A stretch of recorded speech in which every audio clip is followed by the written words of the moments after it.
తిరుపతి గోవిందరాజు స్వామి ఆలయంలో 3 బంగారు కిరీటాలు మాయమయ్యాయి. ఉత్సవమూర్తులకు అలంకరించిన కిరీటాలు చోరీకి గురయ్యాయి. నిన్న సాయంత్రం నుంచి కిరీటాలు కనిపించడం లేదు. ఈ ఘటన ఆలస్యంగా వెలుగులోకొచ్చింది. నిత్యం రద్దీగా ఉండే ఆలయంలో ఉత్సవమూర్తులకు అలంకరించే విలువైన బంగారు కిరీటాలు మాయమవటం కలకలం సృష్టిస్తోంది. కిరీటాలు ఆలయంలో పనిచేసే వారికి తెలియకుండా మాయమయ్యే అవకాశం లేదని పోలీసులు అనుమానిస్తున్నారు. అయితే ఎవరు ఎలా మాయం చేశారనే దానిపై Tirupati urban SP Anburajan, TTD vigilance అధికారులు, క్లూస్ టీం విచారణ చేపట్టారు.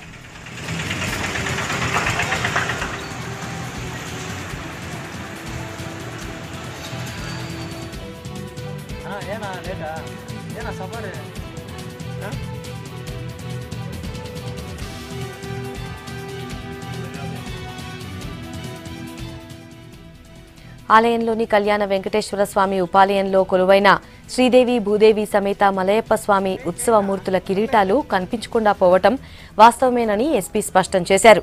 నిన్న రాత్రి 9 గంటలకు కంప్లైంట్ రావడంతో విచారణ చేపట్టామన్నారు. 3 కిరీటాలు కలిపి 1300 గ్రాములు ఉంటాయని చెప్పారు. చోరీకి సంబంధించి స్పష్టమైన ఆధారాలు తమ దగ్గర ఉన్నాయని, నిందితులను త్వరలోనే పట్టుకుంటామని చెప్పారు. కేసుని అన్ని కోణాల్లో దర్యాప్తు చేస్తున్నామని చెప్పారు. నిందితుల కోసం 6 ప్రత్యేక టీమ్స్ ఏర్పాటు చేశామన్నారు. సీసీటీవీ ఫుటేజ్ ని పరిశీలిస్తున్నామని, త్వరలోనే పూర్తి వివరాలు వెల్లడిస్తామన్నారు.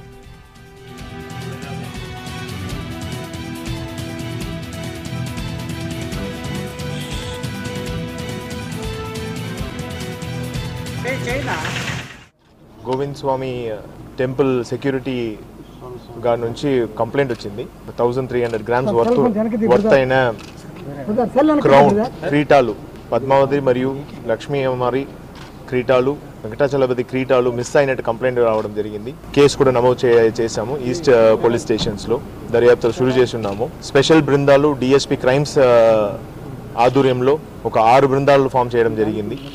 ఇంట్రాగేషన్ చేస్తున్నాము. క్లూజ్ ఉన్నాయి, త్వరగానే పట్టుకుంటాం. 9 o'clock వచ్చిన కంప్లైంట్ మేరకు ఇప్పుడు రిజిస్టర్ చేయడం జరిగింది.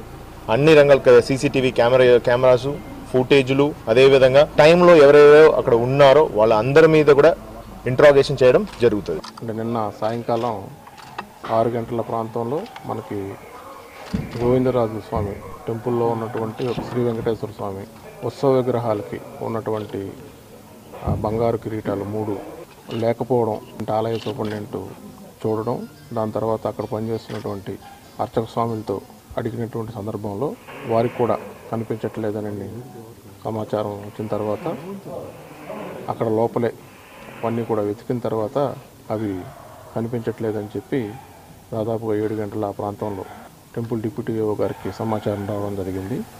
దాని మీద టెంపుల్ సిబ్బంది, అదేవిధంగా అర్చక స్వాములు లోపల వెరిఫై చేసిన తర్వాత స్థానిక పోలీసు వారికి కంప్లైంట్ ఇవ్వడం జరిగింది. టెంపుల్లో ఉన్నటువంటి 12 సీసీ కెమెరాలు ఏవైతే ఉన్నాయో వాటికి సంబంధించినటువంటి ఫుటేజెస్ ఇవన్నీ కూడా వెరిఫై చేస్తున్నారు.